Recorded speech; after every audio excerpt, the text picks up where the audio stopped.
It is the Doomsday podcast, and Ed Werder and I coming to you in the aftermath of the Cowboys' 40-0 victory over the New York Football Giants. It was an absolute bloodbath. It was embarrassing for the Giants organization. And Ed, it started with like the Giants looking somewhat competent in moving the ball. And I know that was a long time ago, but it sort of adds to the comedy of this that the Giants seem like, oh man, this could get, I mean, they look great on offense. Yeah, they swept down the field. Daniel Jones had run for like 27 yards, had eluded the rush, made some positive plays. And then all of a sudden, they had a false start in the red zone. Then they had a bad snap that Daniel Jones winds up falling on for a big loss. Micah Parsons tapping him down. And then they blocked the field goal, run it back for a touchdown. And then they score on a defensive touchdown, and pretty soon the game's totally out of hand. And I think it's the first time in Cowboys history that the first two touchdowns of their season were scored by defensive players, both defensive backs in this particular case. So pretty amazing feat to start the game. I don't know how many times a team wins 40-0, and it really has almost nothing to do with the offense. Yeah, in the post game, NBC grabbed Tony Pollard and Dak Prescott. Dak made the point. He's like, I'm not really sure why you guys are having me on here. It's all about, in TV, it's all about who do you want to interview, not really who was the player of the game. Because I think the player of the game was maybe Trayvon Diggs, maybe Micah Parsons. I mean, Diggs knocked the ball loose twice for turnovers, neither of which was an interception by him. I mean, have we ever seen Diggs hit like that? No. What he doesn't really hit, he just punches, and he's a great puncher, and he knows how to dislodge the football. And Ed, the one thing after quite a week for you that I need to ask you to start tonight's podcast, and everybody's been waiting on the Doomsday podcast. It's probably not only it's a good name for a podcast, it's probably Especially the most well-known Cowboys podcast in the NFL, maybe the best NFL podcast. But Ed, let me ask you, after the Cowboys 40-0 win, do you believe? I'm going to respond with a question of my own, and it's going to be the same one I posed to the man who asked that one of me at TCU a little over a week ago. What exactly are you asking me what I believe in? What do you want me to believe in? How do you know I don't already believe? That's right. To which he said, you don't believe. After a while, he finally tapped the table and said, he's read all that bull junk that I've written, which, oh, by the way, I've been a writer in 30 years. Yeah. And there was no bull junk for him to reference. And so the question remains open as to what I believe. Do I believe in Mike McCarthy being able to take this team to a Super Bowl? Do I believe in Deion Sanders winning a national championship at the University of Colorado? What is it you're asking me?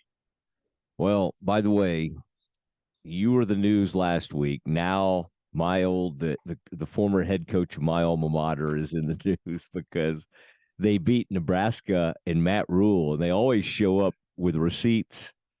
And so now they've said that Matt Rule disrespected them by saying he doesn't allow cameras in his locker room all the time and cameras to follow him around. And that was apparently very disrespectful to the father of Shedeur Sanders. And so now Matt Rule has been put on notice. You know what I do believe? What's that? With all my heart, I believe it's time for Frito to play the music. Frito, please play the music.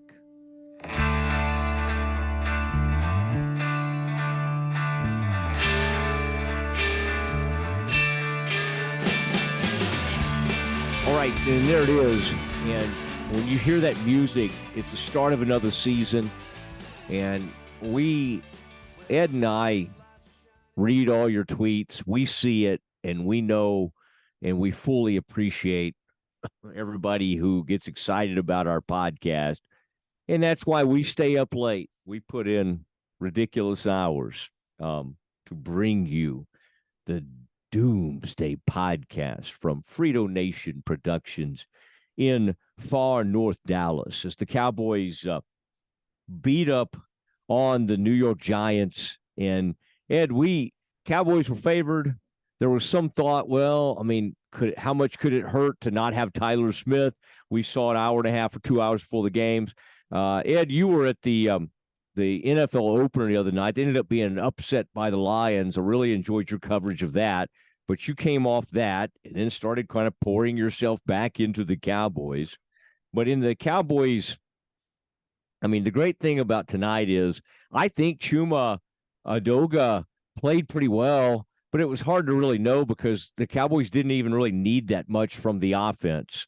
It was 16-0 based on something special teams and the defense did, and then it was 19, and then it was 26. And honestly, at some point I looked away from the screen and it was suddenly 33. And I'm a little bit unclear, like on that third touchdown. Ed, could you bring me up to date?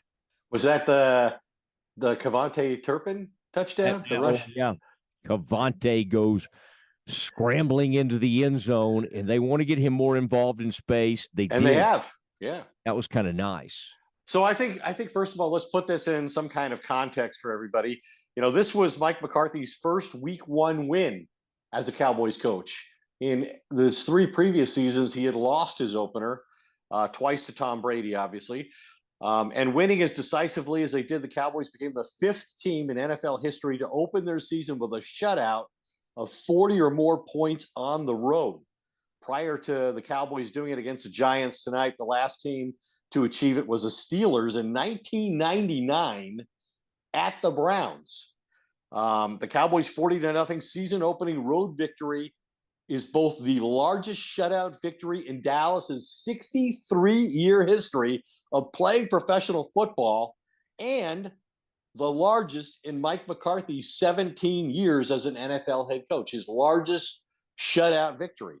And I think you mentioned it before. In 1995, the last year the Cowboys won a Super Bowl, they beat the Giants in the week 1 season opener 35-0 at the Meadowlands. And that was the game in which cornerback Kevin Smith tore his Achilles tendon, and ultimately the Cowboys signed Deion Sanders on their way to the Barry Switzer Super Bowl win. But I mean, the defense tonight allowed 161 yards, created 3 turnovers, scored a touchdown, and had 7 sacks in the game.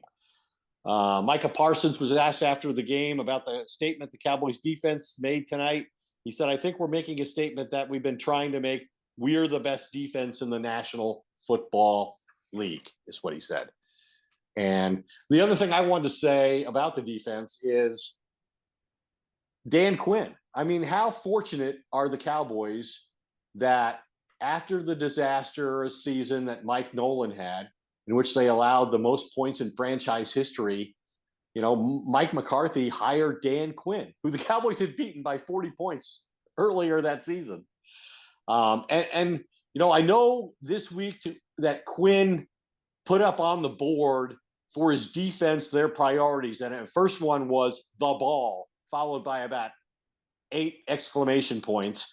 Then it was tackling, space, and listen to this one, feel our speed and hitting.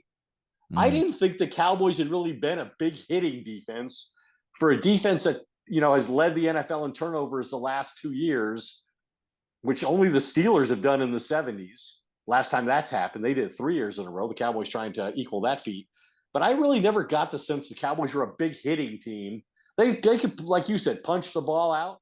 But I thought there were some ferocious hits out there on that field tonight in that game. And, I just think Dan Quinn deciding in January, surprisingly for the second year in a row, not taking a head coaching job when he almost certainly could have had one, and deciding to return to Dallas because he felt like he had unfinished business here, and that, he swore his complete focus was going to be help Dallas play championship football in 2023. And they're certainly off to that kind of start. Yeah, it's remarkable. The Giants, to your point, were held to 171 total yards. The indignity of Daniel Jones, who, by the way, has been paid a lot of money to stay around there. And quite honestly, they were at some point like, well, he played pretty well. I guess we need to give him some money. I mean, they kept him out there until like a minute or two left in the game. I mean, it almost to me was kind of embarrassing. The Giants end up in this game with 63 passing yards. They finished with 108 rushing yards. And of course, they scored 0. And on the third down efficiency, 31%. And then Ed, the only category you could kind of, they won. Okay. And this is an old Parcells favorite. Because the Cowboys kept returning things for touchdowns, like interceptions that were poke free, by Diggs, or a Wanye Thomas block punt, which was brought back from the new guy, Noah, from Miami. The Giants did win tonight, Ed, the time of possession battle with 33 minutes and 28 seconds. And they did a lot with all that time they had with the ball. They we were talking about Quinn and the takeaways and what a point of emphasis that's been and how successful they've been in that aspect of the game. This was the 22nd game that the Cowboys have had under Dan Quinn. And he's only been here for 3 years. His 22nd multiple takeaway game. That's 3 more than any other team in the NFL in that span. 7 sacks, 3 takeaways in a game for the first time since 1992. Daniel Jones, 104 yards passing, career low in a game in which he had 15 or more passes. And the Cowboys got pressure on him on 55% of his 42 passing attempts. That's the highest rate that Jones has faced in his career. And guess what? The other 2 times he faced similar amounts of pressure, his previous career highs, both against the Cowboys and Dan Quinn's defense. So the 3 highest pressure games Daniel Jones has played in his career have all come against Dan Quinn's defense. I think Dan Quinn has an idea about how to beat Daniel Jones and the Giants. Yeah, and Ed, I think I did also see, and you brought some great historical perspective, but the one they've played the Giants, from what I can recall, Ed, probably more than any other team in the history of the Cowboys in season openers. I believe it's 12 in the history of the franchise, going back to 1960. They've had 12 they have had 12 season openers against the Giants, and they improved to 11-1 in those games. And I guess I remember some Giants wins, but as I think about it, like the opening of the brand new AT&T Stadium was actually the second week of the season for the Cowboys. It was their first home game. And it was their first home game in the new stadium, and Eli put it on them and then signed the wall after he beat them in somewhat of a shootout, I recall. But that the Giants do not fare well against the Cowboys. And I think, Ed, today, the other team, it's going to be we all believe it's going to be between the Cowboys and the Eagles and the NFC East. And the Eagles got out to a nice lead over the Patriots and then had to hold on. Actually, were leading 25-20. Patriots tried to make it 25-22, but the Patriots actually came back and got into that game. And so this is going to be a fascinating season, because I think, Ed, right now, again, after week 1, based on week 1 and all we thought going into this, the best teams in the NFC, San Francisco looked incredible today. Eagles hung on. Cowboys win in a blowout. Who am I missing? I mean, those are probably. Yeah, the Rams won handily at Seattle, but I don't think anybody thinks the Rams are, No. a force to contend with at this point, especially without, Cooper Kupp, and they're sort of in a rebuilding mode, even though they have Matthew Stafford as their quarterback. I guess Green Bay was impressive with Jordan Love against the Bears, but the Bears have lost 11 straight games now under Matt Eberflus, a former Cowboys assistant coach, and Justin Fields doesn't seem to have figured out the passing game much more. So yeah, in the NFC, I think those are the three teams. And until the Cowboys played, I think most people would say the 49ers had the most impressive season opening performance, winning at Pittsburgh in a very dominant fashion, and Brock Purdy playing exceptionally well, their defense limiting Pittsburgh. But yeah, I think what the Cowboys did, I think we fully expected this talented Cowboys team is going to win a lot of games in the regular season. And you have to do that to be able to prove yourself successful in the postseason.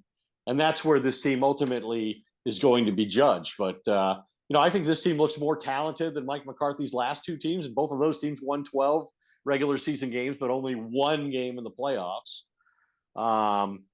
I would say that everybody scrutinizes intensely how Dak Prescott plays, and he won his 11th consecutive game against the Giants, and that matches Roger Staubach, Hall of Famer Roger Staubach's record for success, sustained success, consecutive wins against a single opponent.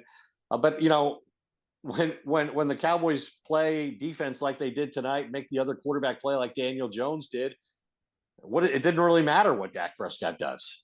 So all we talked about all offseason, Mike McCarthy being the play caller, what was the offense going to look like? I don't think we really got much of a sense of that because of the early lead that they had, that the offense really had nothing to do with. I would say that I did like some of the bunch formations, some of the pick plays, like the one that led to CeeDee Lamb being wide open for a big third down. And then what you mentioned earlier, last year they kept telling us how they were going to get Kevontae Turpin on the field in offense and get him involved as a receiver because of his speed, and they never really did. And Mike McCarthy did that tonight.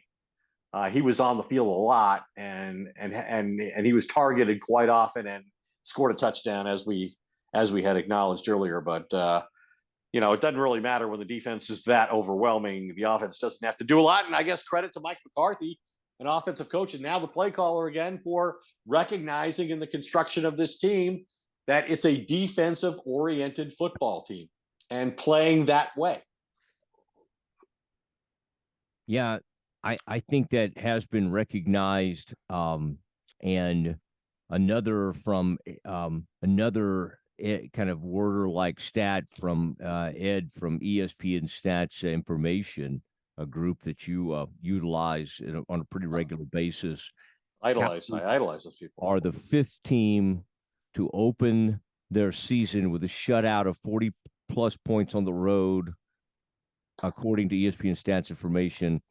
The last team to do this was the Steelers in 1999 at the Browns. You were just talking about, what this is and how many teams are able to do this on the road. It's pretty rare that they're able to do that. And tonight, I just have to think that, boy, Jerry is going to be excited.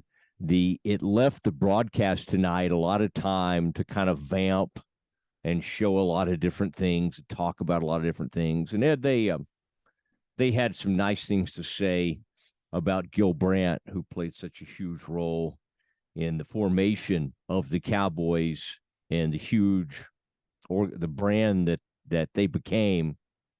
And he's a guy both you and I got to know really well over the years. And I think, if Cowboys fans want to think of this huge 40-0 win honoring Gil Brandt, I think that's an okay way to look at this, and Ed, a remarkable life, and you and I haven't really had a chance to talk about it since his passing recently.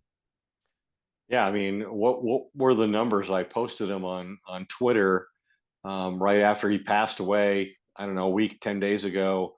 just about the incredible number of Hall of Fame Cowboys players that were connected to him that he brought into the organization. And many of them were either late round draft picks or, undrafted players like, Cliff Harris, or a player who had a unique situation like Roger Staubach had his, commitment to the Navy. And Drew Pearson was he an undrafted? He was an Yeah. undrafted Yeah. player too. I believe it was actually position change. Bob Hayes was another player who was a track star really more than he was a football player when he came to Dallas. So Gill was very imaginative, very innovative, and he was really he was the guy who created modern scouting in the NFL, not just for the Cowboys, but created concepts that the entire league wound up applying on a team by team basis. So yeah, he was definitely a giant in not only Cowboys history, but in NFL history. And I believe his service is sometime this week. And I can imagine the roll call of Hall of Fame football players and NFL dignitaries who will be there and be speaking fondly of Gil Brandt. When the tweet I think you put out there that I recall, I think the number was around 15 Pro Football Hall of Famers, and then of course he worked with other people that are now in the Hall of Fame, and then became known in the media as well with the NFL Network and NFL.com. So we certainly thinking about Gil and his family and his wife Sarah this evening. All right, and as you said, I thought that was interesting too. What Micah Parsons said. I'll reiterate that, Ed. He said, I think we're making a statement that we've been trying to make. We're the best defense in the National Football League. And Ed, they're so worried about him. Like, he can kind of come looping in. He can line up. It really doesn't matter where he is. They're scared to death of him. And so Osa Digizua had 2 sacks. Dorrance Armstrong, guy we interviewed at training camp, 2 more sacks. It just right up and down the line, and they end up with 7 sacks. Micah gets one, the first one, and it's always kind of funny to watch him, Ed, because sometimes it's violent, sometimes he gets to him so quickly he just kind of throws him down like a little rag doll. And that's a big, huge guy. Daniel Jones is 6'4", 6'5", and he just comes running by him, takes him by the waist, and just kind of slings him to the ground like a just a little toy or something. And that really set the tone for the rest of the night, although the tone had already been set. I mean, by the time the defense got revved up, the Cowboys already had a 16-0 lead. Yeah, I would just say, about Micah Parsons, I had this thought at training camp when we were out there for a week and listened to him and watched him just dominate about every drill. I've covered I began covering the Cowboys in 1989, and we haven't seen many players like him. He's unique in his ability to play, hybrid roles. He obviously has a great creative mastermind who knows how to use him, and Dan Quinn, his partner. But we just don't see many guys who have his talent and that kind of drive. When he stands up there and says, I don't just want to be in the Hall of Fame, I want to be in the upper echelon of the Hall of Famers. I mean, being in the Hall of Fame is not good enough for him. And finishing second 2 years in a row in the voting for NFL Defensive Player of the Year, his first 2 seasons in the NFL, is not good enough for him. And, he really devoted himself to his off-season training and, boxing and, changing his diet and all of the things that he's done to try to make himself just slightly better than he was the previous 2 years is just really remarkable. And he's not the only one that can rush the passer, but his presence creates a lot of opportunities for everybody else. In fact, after the game tonight, Dak said, I've talked about it all spring through training camp, understanding the pass rush we're going against in practice and just watching that come alive against another team and another quarterback. It was exciting. It made it easier for us on our side. And I think, I know there's going to be a lot about Aaron Rodgers next week. He's making his Jets debut, playing for the first time for a team other than the Packers tomorrow night on Monday Night Football against the Buffalo Bills in a big AFC East game. And then on a short week, the Jets come here to Dallas and play the Cowboys. There's going to be a lot of, talk about Mike McCarthy and Aaron Rodgers and their history together. And we saw that last year when McCarthy went back to Green Bay for the first time. But I think the big showdown in that game is going to be two defenses that both think they're the best defense in football. And we'll hear it again when the Cowboys play the 49ers, because the 49ers last year led the NFL in fewest points allowed and fewest yards allowed. The Cowboys led the NFL in takeaways. Well, the Jets think they're the bully too. And so I think that's going to be a real litmus test. I think the Cowboy defense, as well as they play tonight, they'll be more determined to play even better next week against a better quarterback and to show up the Jets defense. Now, I don't know, maybe the Jets defense will play better against Cowboys offense than the Cowboys defense plays against Aaron Rodgers and the Jets.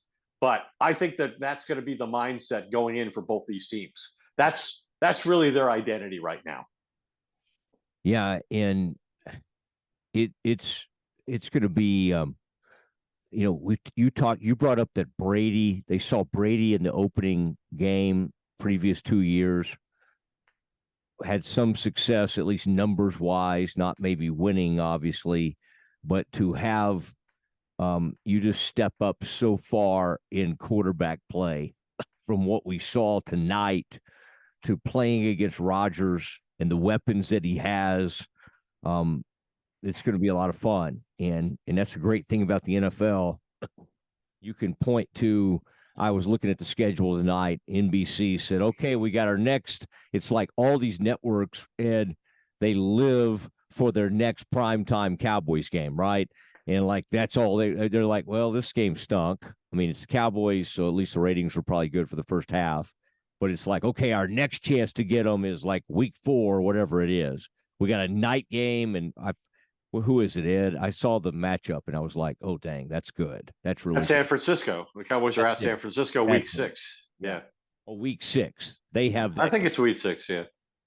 They have that game, and that'll be huge, especially given what we're seeing from Brock Purdy. It doesn't look like they're slowing down. They've got a great defense as well. Now, Ed, there's so many announcements we're going to be making throughout the season.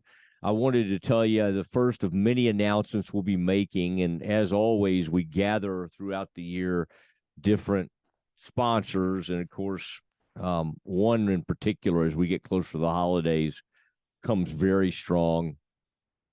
But we just had a renewal, Ed, and Marable Homes, which now, in addition to sort of taking over Lake Highlands and now moving into Highland Park and University Park, has started building luxury homes on the banks of Cedar Creek Lake, where I grew up, and or down that. And of course, I didn't grow up in a luxury home, but I was kind of in Kaufman, the gateway to Cedar Creek. It sounded like that when I was saying that. I was not a child of wealth, believe it or not. Really? Yeah. I mean, my dad. But you are one now, right? That's right. That's right. I've grown into it. But Marable Homes, tremendous job, gorgeous homes. And Ed, since we're doing a lot of video now, thanks to Frito and thanks to these beautiful green screens that we have throughout the season, I'm going to start showing some of these homes. And there's a great legacy involved with Marable Homes, because part of how they got their start was they were great friends, and one of their supporters was the Murkison family. And that, of course, the sons of the former Cowboys owner, Clint Murkison. And I just think that's a cool story. And I'm so happy to have them back. And that's Blake and Amy Marable. So, Ed, if you would give the Marable family a nice welcome back. Are they our first presenting sponsor to return for a second season? Let's not focus on that. I think we've certainly had a I'm lot. I'm thrilled to have them back. They're Uh, great sponsors, and I can't wait to see you act as, I don't know what's that guy's name who does the Beverly Hills house tours on Bravo or whatever it is. Josh something, big money dude. yeah, Mario Lopez. No, I think he does something else. But you'll kind of be in that role where you're kind of taking people through these homes, and those will be fun to see. Listen, if the Marables ask me to start kind of hosting open houses on the weekends, I'll do it. By golly. My Maybe other, people could walk into these incredible homes and find us there in the den doing the Doomsday podcast. now that come to an open house this week.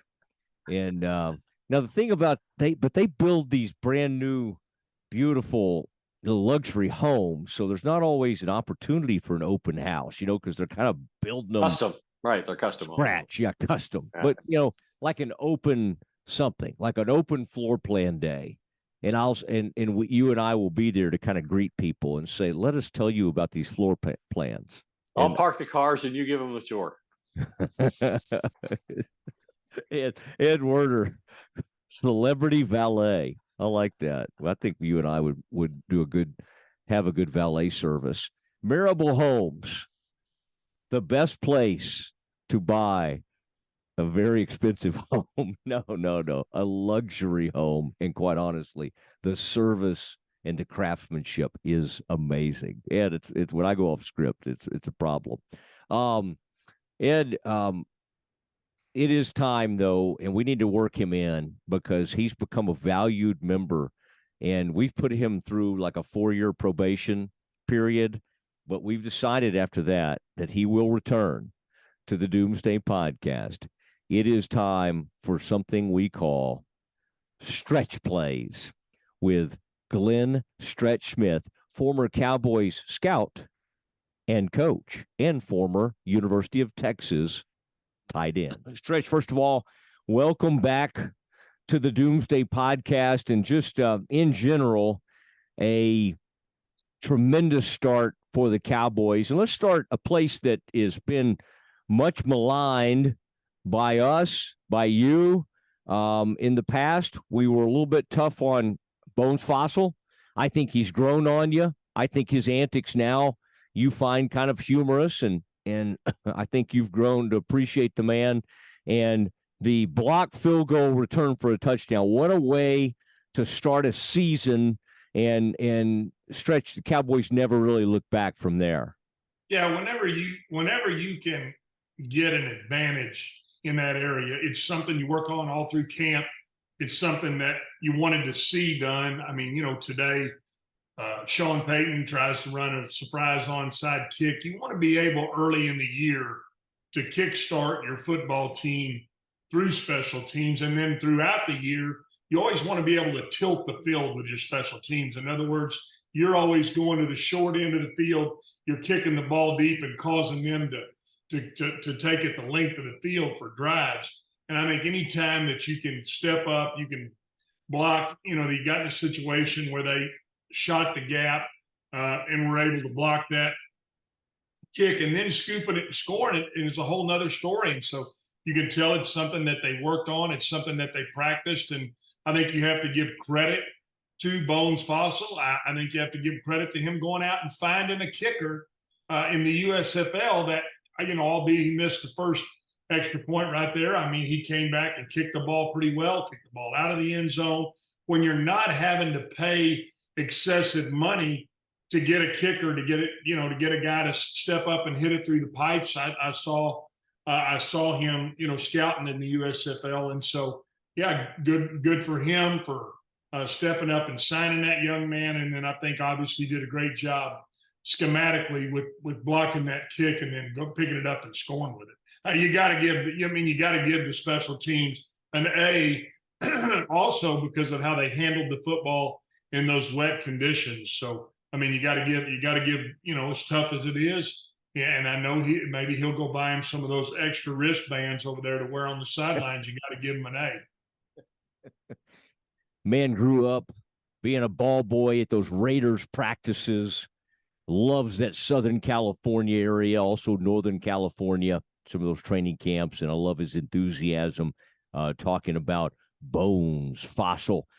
Stretch, people love the way you give grades. It's hard to grade anybody poorly tonight. There were some things maybe on offense that were a tad shaky at times. I think the tight ends had a couple of drops that certainly, if it weren't such a blowout, we might take a closer look at something like that. But let me bring up the O line.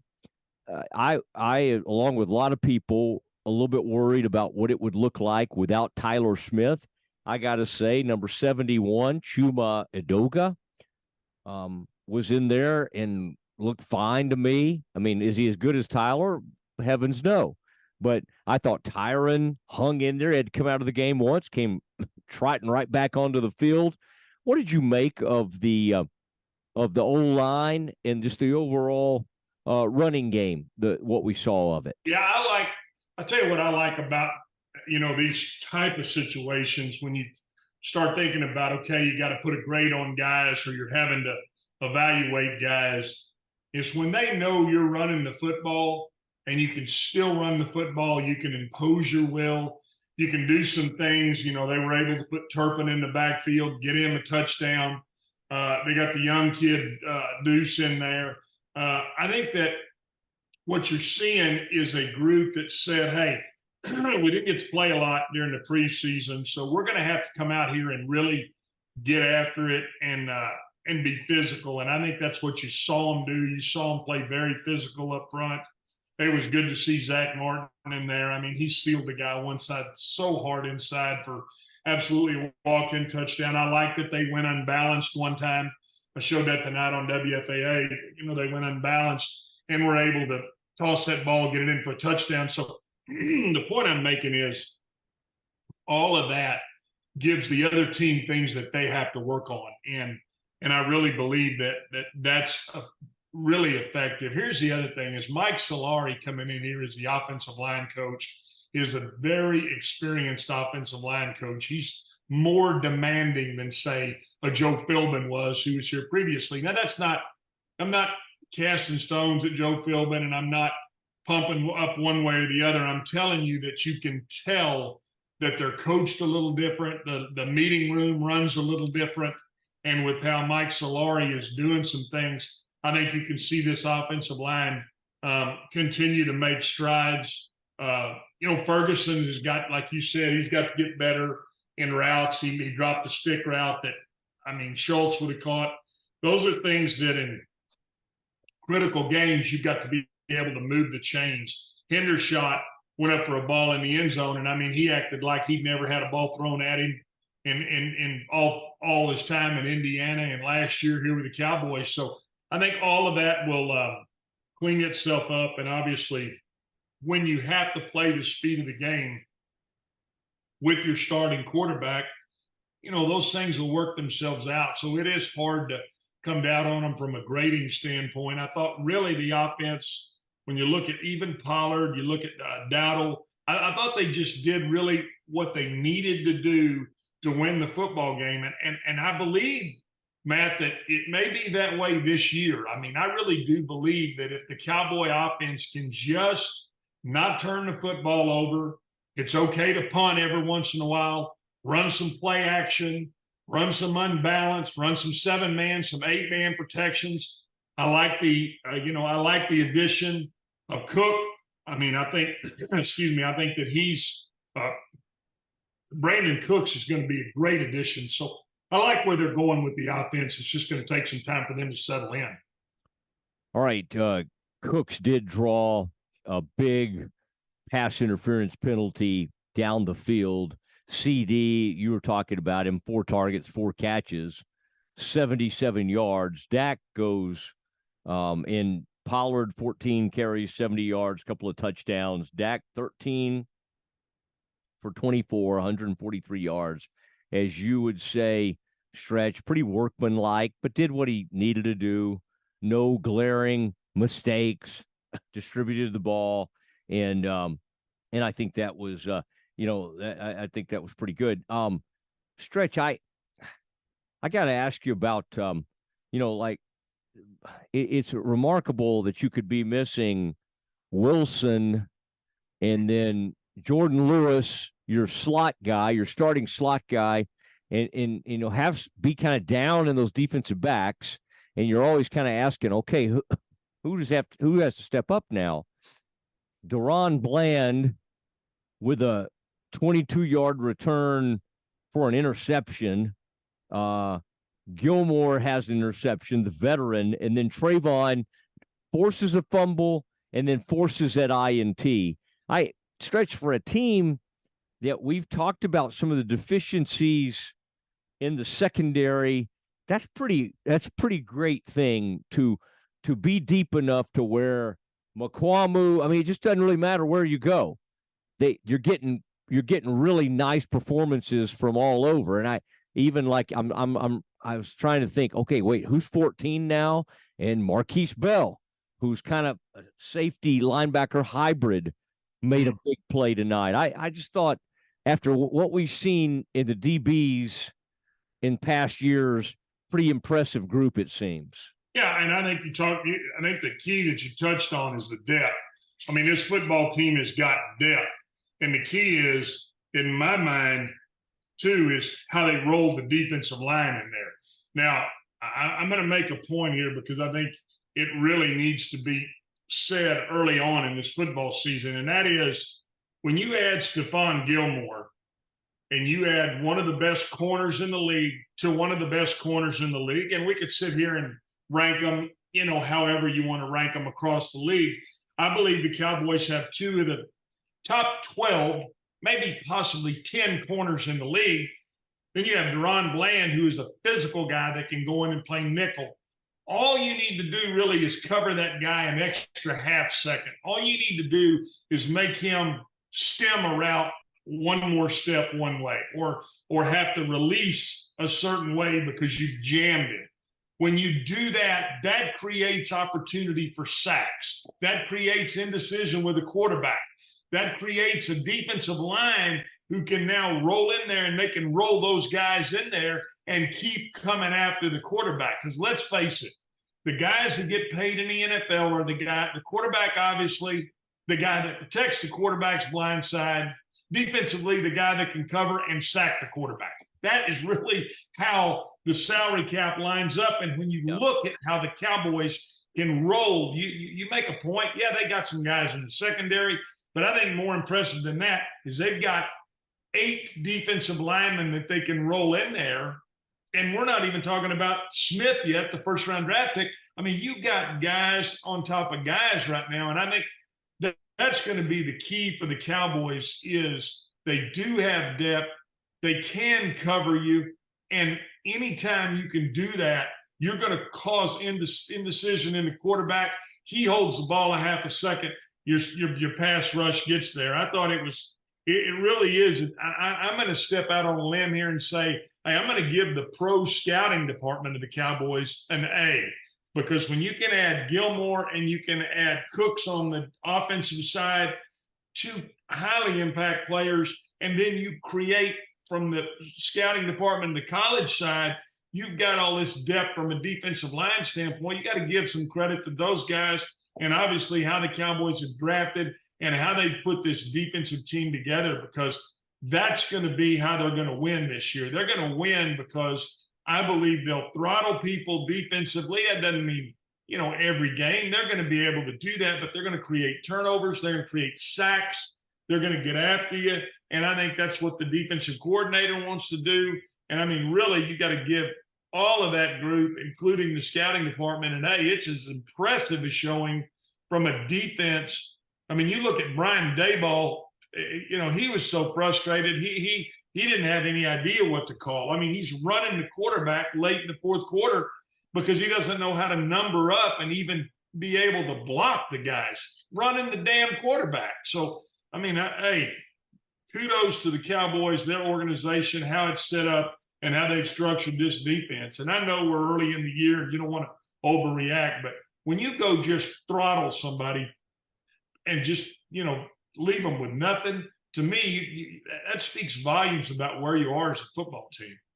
Dayball's like even his, weather gear, his it just didn't seem to be, whisking any of that water away. I thought he was having some trouble there. Very, very taking on a lot of water. To your point, Stretch, Dorrance Armstrong and Osa Odigizua combined for 5 tackles for loss and 4 sacks. Now that's a group. Golston had a sack, Lawrence had a sack, and of course Micah had a sack. It was a masterful performance, and that's what you do when you get a team. You know what I kind of like too, Stretch. Can you remember when they had like a pretty bad Packers team last year on the road, and they were up like 14-0, might have been up 17-3 or 21-3 or something, and they came back, let them, and they got beat. And in this game, there was never a doubt. It was 33-0 early in the third quarter, and it was just all academic from there. And to me, that's a sign of a mature team that is that can finish that off and eliminate any hope. And those Giants fans had all left the building, and the Cowboys were able to take that venue over. Well, no question. And he was impressive. I mean, it really was as impressive a defensive showing maybe as I've ever seen. I mean, we went in there in 95, beat them, I think, 35-0 on Monday Night Football, but I don't think it was impressive as a defensive performance and what you saw tonight from the Cowboys team. So I'm really, really, you're a fan of the Cowboys. You got to be pleased with what you saw. I mean, you got to start buying some blue Kool-Aid, and you got to start drinking it up, Mosley. Marable Homes, by the way, our second year in a row, Stretch sponsor, and we've got so many folks lining up wanting to be a part of this thing. Thank you so much. And I happened to see a tweet out there this week from an organization called Texas Private School Media, and they were talking about a junior quarterback named Colby Smith, who comes into the game and rips a 50-something yard touchdown and really, really performed well. Big dude. And Stretch, that happens to be your number one son. So I wanted to congratulate you. And that's always very exciting, man, on Friday Night Lights when you see one of your kid go out there and perform like that. That's a pretty neat feeling. So congratulations on that. It obviously he's changed my life, and it was great it's great to watch him, and it's really fun as a dad to step back and it's fun to talk to him because he thinks his dad doesn't know jack about football, and that's the way it's supposed to be. I just want to be a dad and be up there cheering and rooting him on, but I appreciate you giving him a little love. And Mosley, tomorrow it's what is it? It's we're taping right now at about 12:30. I got to get up at 5 and take him to practice. So you make sure and leave your phone on, because I'm gonna call your giblet ass at 5 o'clock and get you out of bed now.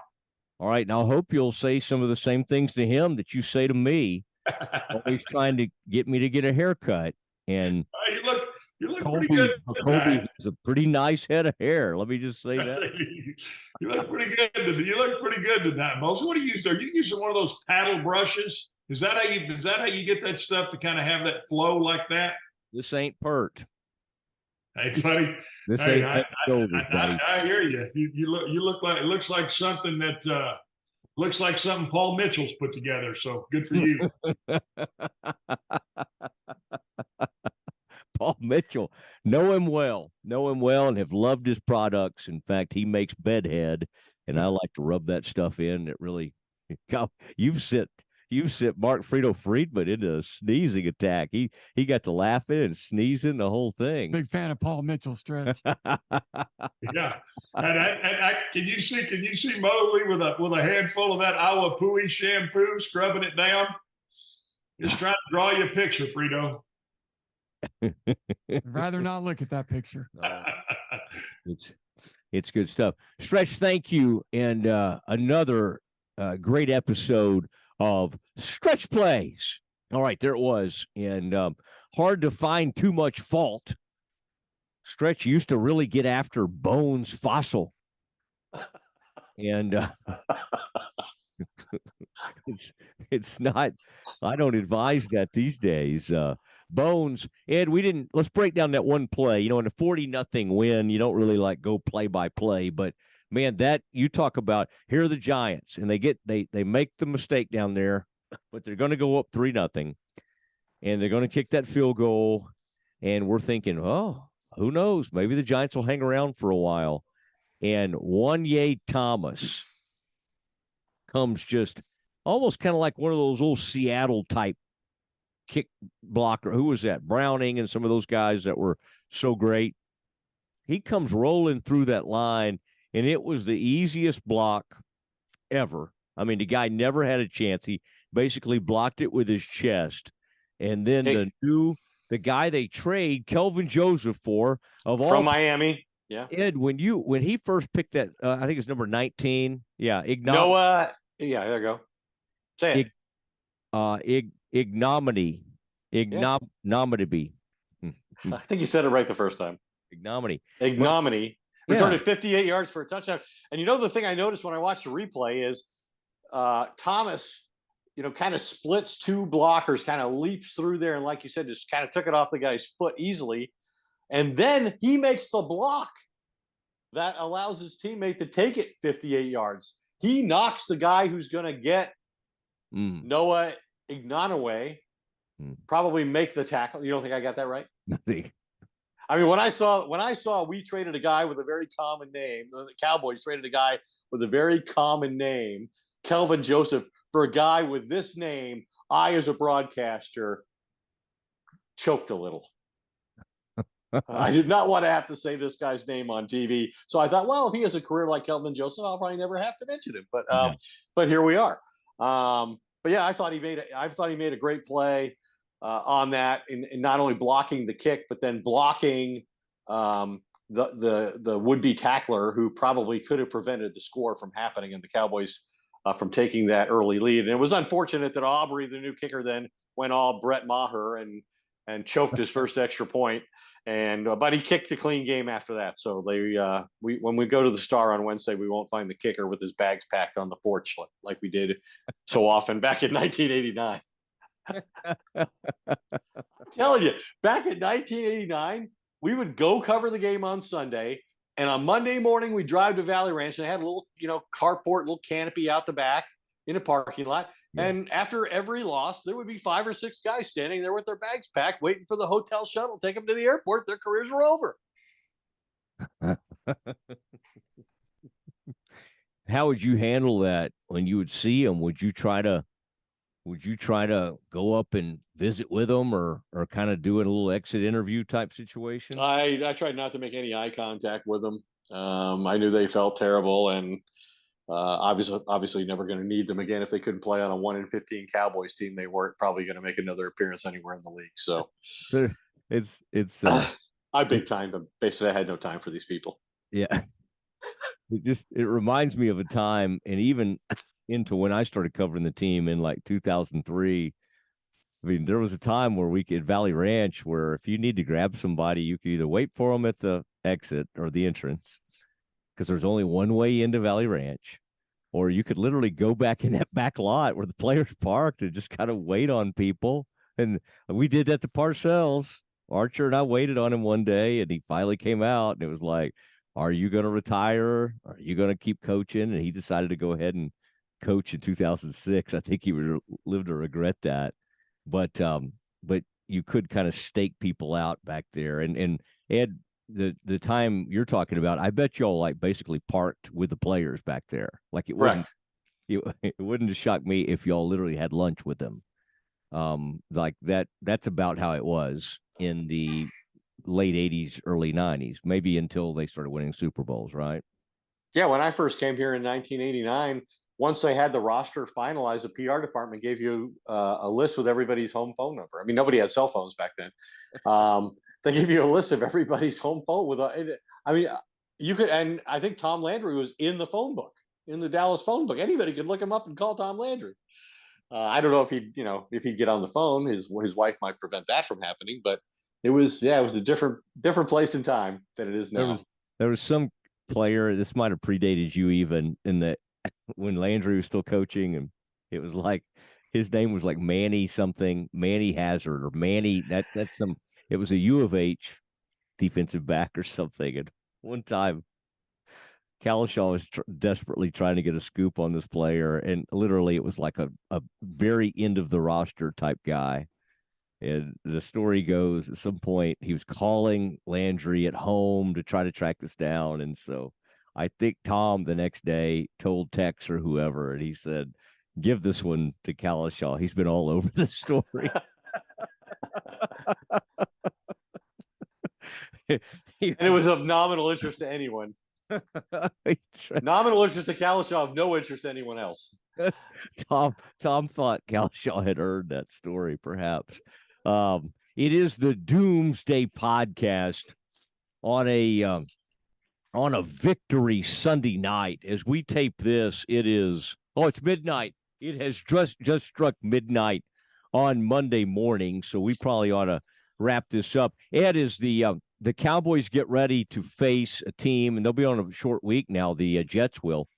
But Aaron Rodgers, the Jets, home game, game of the week type situation, 3:25 kickoff, I believe. Correct. Do you, I mean, you were talking about just the two defenses, everything, but this is kind of a fun kind of, clash of the Titans. I hesitate to say Super Bowl preview, but after the game, I mean, it's a fun kind of measuring stick type deal to go, okay, both these teams have pretty big aspirations. Let's see where we stand after week 2. Yeah, I mean, it's going to be, like I said, because of Aaron Rodgers alone, it's going to be hyped up. He's either going to be coming here after beating the Bills and winning his Jets debut, or he's going to be coming here looking for his first victory as a New York quarterback. But yeah, I think this will be a much better New York team than the one that the Cowboys dispensed today so easily. And, Robert Saleh is a former 49ers defensive coordinator. He's the head coach now, and in his 3rd year with the Jets. They have Nathaniel Hackett from Green Bay, who obviously was who failed as a head coach and was fired before the season ended in Denver last year, replaced by Sean Payton, criticized by Sean Payton subsequently. And Rodgers has, Randall Cobb and several other of his, former receivers. Alan Lazard is there. So I think it will not be that difficult for Rodgers to make the transition. And Sean McDermott, the Buffalo head coach who's calling the plays on defense, was talking about how hard it is to, get a sense for what those two are going to do with the players that they have. So it'll be a team that the Cowboys are not very familiar with, but led by a quarterback and some receivers who they've had a lot of recent history with, and most of it not good. Yeah, that is accurate, and the whole thing, I think, is going to be a fascinating week. And Ed, I'd be remiss if I didn't mention to you that my high school team, my daughter's high school team, she's a varsity cheerleader, pulled off an enormous upset Friday night. They had to wait and finish it Saturday afternoon because of a lightning delay.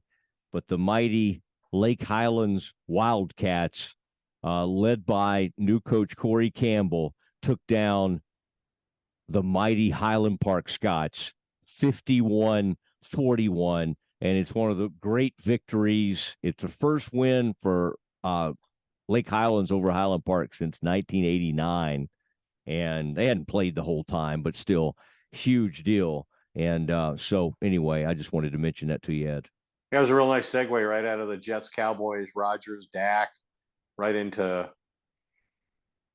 what's Steven's son's name? Played football there. Played football for the legendary coach at Highland Park. Randy Allen's the legendary coach, and Right. the son who went to Arkansas. His last name is Jones. Stephen something Jones.